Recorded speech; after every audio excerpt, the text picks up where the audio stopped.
Bisan kun hugot nga gidili sa Comelec ang pagpamutang sa election propaganda materials sa bisan asang dapit.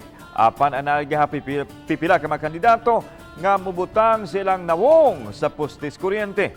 Samtang gikinahanglan usab ang mga partido makikalayon sa Comelec sa mga kalihukan nga himuon unsay lakang sa Comelec. May tungod nini atong sayran pinaagi nining report.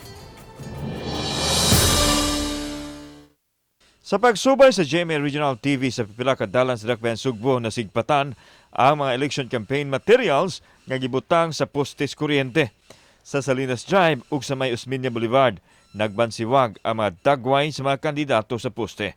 Matod ni Attorney Jerome Brillantes, Cebu Provincial Election Supervisor nga kalapasan kini sa election code sanglit wa kini maapil sa designated poster area.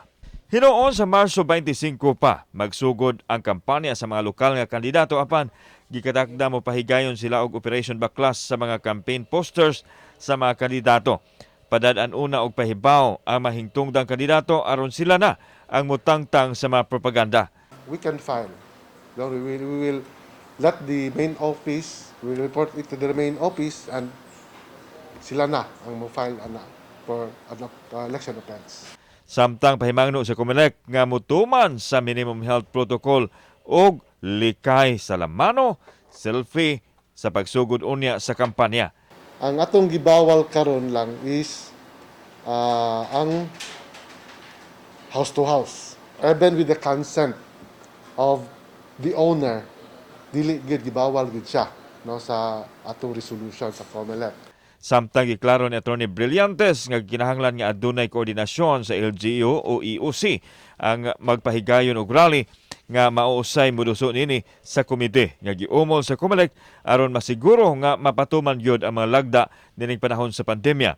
Gisugyot usab sa Comelec sa mga kandidato nga himuong online ang mga kalihukan aron makalikay sa virus ug makalikay usab sa gasto. Please follow the rules and procedures that we had. Kauban si Cleofer Lumayag, ako si Alan Domingo. Balitang Bisdak.